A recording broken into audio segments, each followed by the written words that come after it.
পৃথিবীতে আদমকে সৃষ্টি করার আগে পৃথিবীটা ছিল। আজকের পৃথিবীতে আমরা এই মাঠে যেমন মানুষ অর্থাৎ আদম সন্তানেরা বসে আছি, একটা সময় এই জায়গায় ঠিক এইভাবে করে জিনেরা বসবাস করত। বলেন কারা?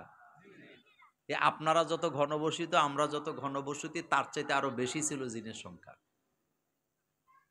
তার মানে এক কথায় যদি বলি, পৃথিবীতে বর্তমানে রাজত্ব চলে আদম সন্তানদের, তখন রাজত্ব চলতো জিনদের।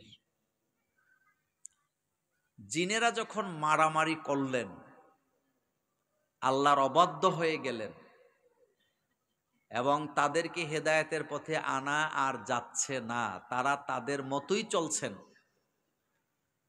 আল্লাহ পাকের গোলামি করছেন না, তখন আল্লাহ সিদ্ধান্ত নিলেন এই জাতিকে আমি এখান থেকে বিতাড়িত করব, এই জায়গায় আমি আরেকটা জাতিকে বসায় দেব।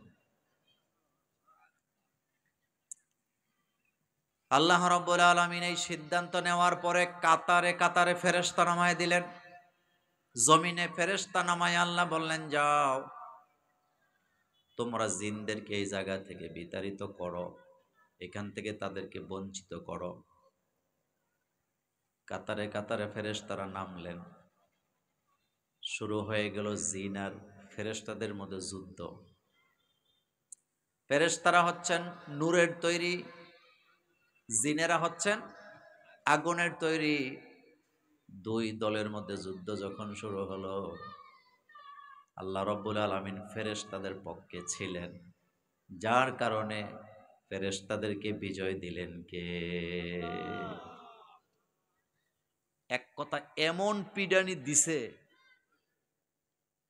এক মাথা থেকে পিডাইছে আরেক মাথায় নিয়ে সব বিতাড়িত করে দিছে। ফেরেশতাদের পক্ষে কে ছিল বলেন তো? যার কারণে বিজয় কাদের হয়েছে? ফেরেশতাদের। জিনেরা এখান থেকে শেষ, দুর্বল হয়ে গেছে। আমার কলিজার ভাইয়েরা, যখন দুর্বল হয়ে গেল, জমিন তো খালি, জমিনের মালিককে একটু জোরে বলেন। আপনাদের যে ফসলের জমি আছে, আপনি কিন্তু ফসলের জমি খালি রাখেন না। যদি আপনি 3 বছর ফসল না করেন, 3 বছর পরে যদি আপনি জমিনে যান, এটা কি জমিন পাবেন না জঙ্গল পাবেন? তো জমিন তো আল্লাহর, আল্লাহ তো এই জমিন খালি রাখবে না, কাউকে না কাউকে তো এখানে বানায় রাখবেন। যার কারণে আল্লাহ রাব্বুল আলামিন সমস্ত ফেরেশতাদেরকে ডাকাইলেন। এই জায়গা থেকে আমার আলোচনা শুরু। আল্লাহ পাক বলছেন, ওয়া ইয ক্বালা রাব্বুকা লিল মালাইকাতি ইন্নী জাইলুম ফিল আরদি খলিফা।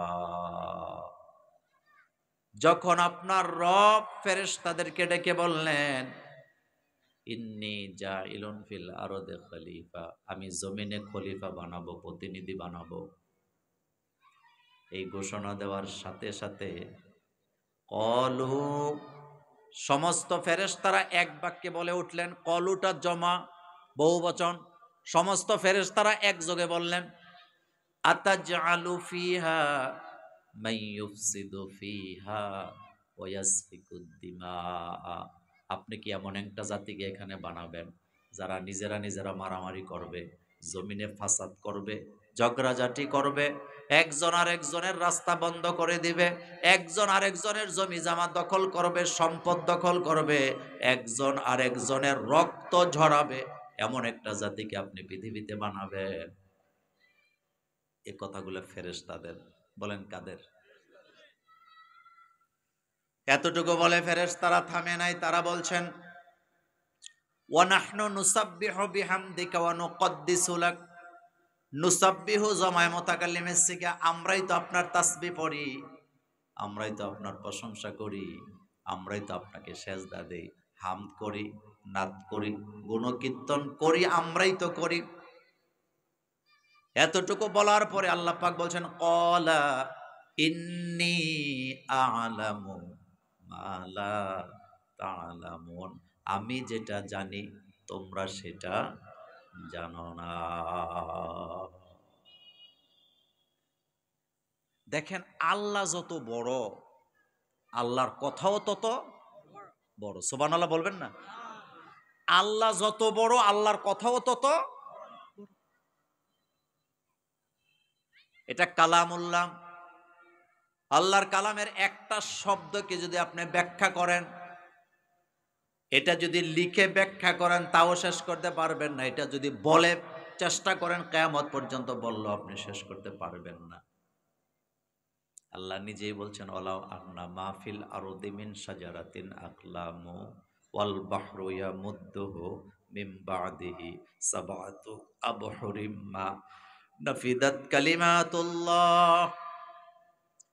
আল্লাহ বলেন, এই পৃথিবীতে যত গাছপালা আছে সব কেটে যদি কলম বানাও, সমুদ্র মহাসমুদ্রের সমস্ত পানিগুলো যদি কালি বানাও, ওই কলম আর কালি দিয়া যদি লিখতে শুরু করে দাও, লিখতে লিখতে লিখতে লিখতে তোমার কলম শেষ হবে, কালি শেষ হবে, কিন্তু তোমার রবের কালাম ব্যাখ্যা করে শেষ করা যাবে না।